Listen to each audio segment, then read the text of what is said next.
Salaysay ni June, dating Barangay Tanod, Samar, gabi noon. Ronda ko sa may bakanting lote sa likod ng mga bahay. Tahimik, walang hangin. Yung klaseng katahimikan na mali. May narinig akong kaluskos sa damuhan. Akala ko aso. Pero mali ang lakad, paatras. Lumabas siya sa dilim. Mukha siyang aso, pero baliktad ang paa at masyadong mahaba ang katawan. Nakalawit ang dila, halos sumasayad sa lupa. Ang mata niya hindi kumukurap. Hindi siya tumakbo. Tumingin lang.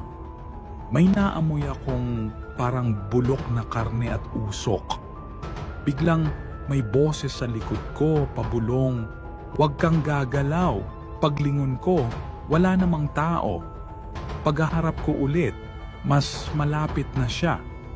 Hindi ko namalayan kung paano.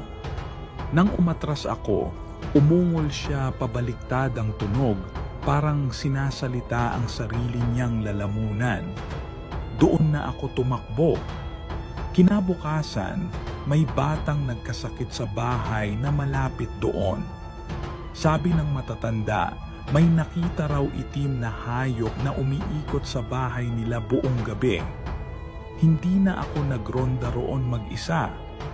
At hanggang ngayon, kapag may asong naglalakad ng paatras, hindi na ako tumitingin ng matagal.